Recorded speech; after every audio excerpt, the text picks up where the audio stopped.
Ezekiel Elliott thing. You coached both of them.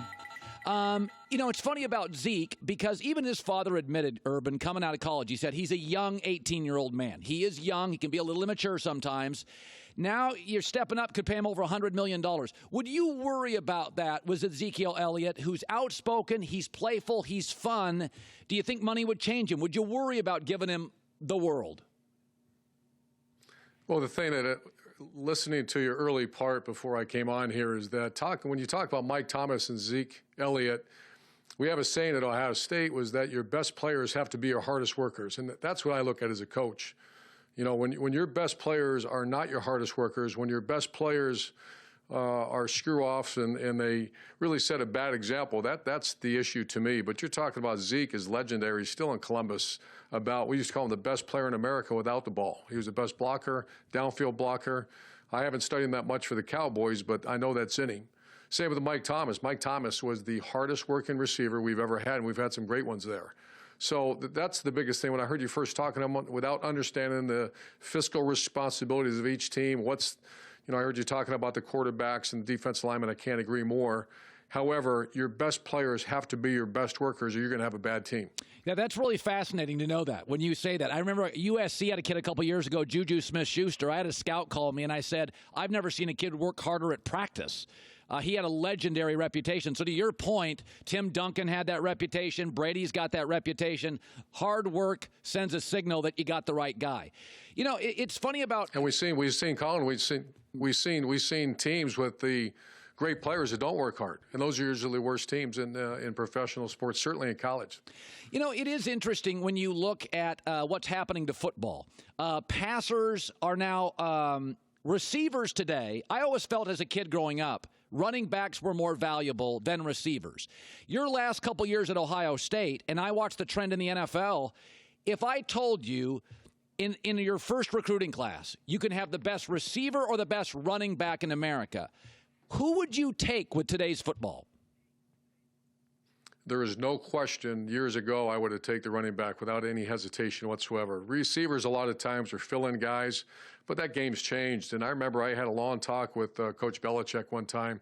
We had some issues on defense and giving up the big play. And he is one of the few coaches that starts from the back end forward. So he's always going to take away your best receiver. And he says a team legitimately can't just run the ball at you consistently and win the game nowadays. You have too good a D lineman. You can scheme up against to stop the run. It's hard to scheme up to stop the pass if the guy's better than your corner. Yeah. And so I think the game's changed so much. I think this is a space game. I know it is in college, and I see the trend in professional football too.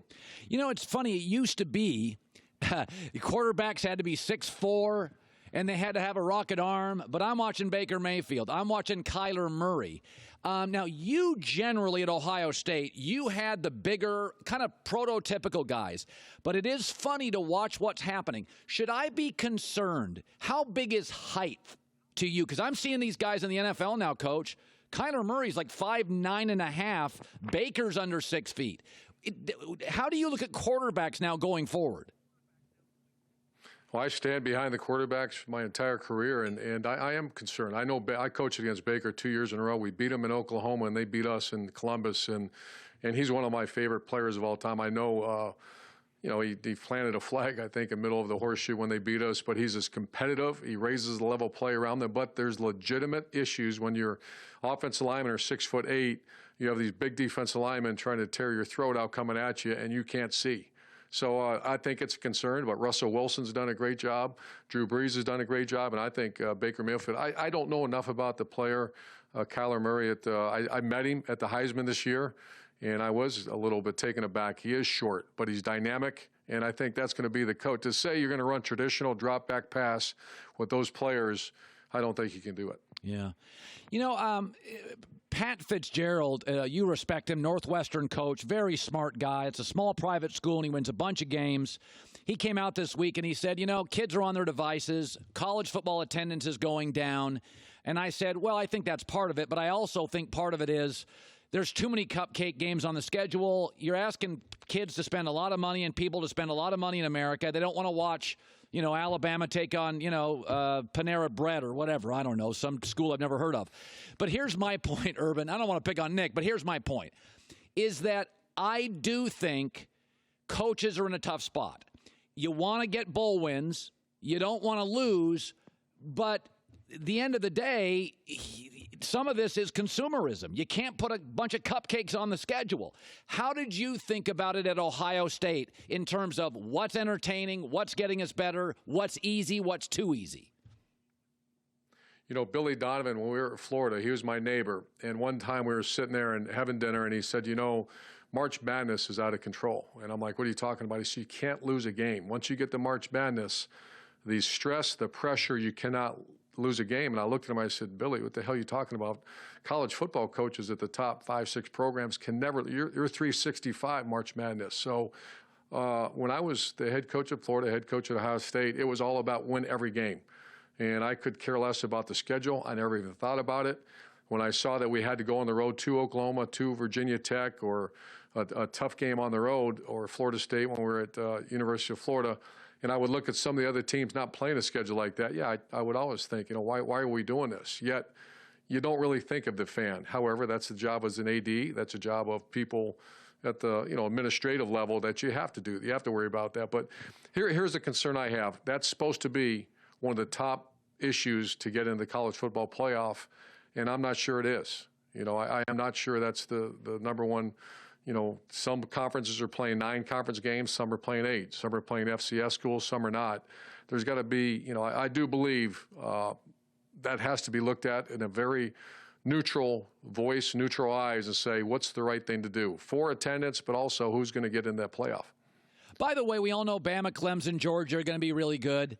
And I have a feeling Washington's going to be good out west. Notre Dame will be pretty good. I think Ohio State, Michigan. I think Michigan's O-line's pretty good. Ohio State, they're stocked. I got 2 minutes here. Injuries are a huge part of the NFL. It's a game of attrition. College, you have 85 scholarship guys. Like, when you go into a season, do you look at your schedule and go, okay, here? How do you stay focused week to week with 17, 18, 19-year-old kids? Is that hard, knowing they think Ohio State kids know they got better talent than 11 games they'll play? I just actually had a conversation with Coach Day about that and other friends of mine in the profession that, you have 85 scholarships, but there is a difference between, you'll have, especially, say, the quarterback position. You have to be so cautious. And I've changed over the years. I mean, we used to, inside drill, I'm sure you understood, that's offense, defense line, that's full go, full contact. You used to have 20, 30 reps of it. Now you have about 6, maybe 8, maybe 10 max, because you're so concerned about the time and effort you put into a player. A guy getting hurt. And you do. When you're at a place like Ohio State, you'll look at your schedule. If you're starting off with Oklahoma, they have FAU, and then Ohio State has FAU, then Cincinnati. And they better be careful. You better not look past them. There's times where I have said, okay, we're not going to practice quite as I didn't tell anybody. That was between me and our strength coach. Then I'm going to kind of save it because I'm looking at that as almost a warm-up to the season. However, you get 2 scrimmages usually before you play a big game. If it's a big game, you have to have those 2 scrimmages to be ready to go.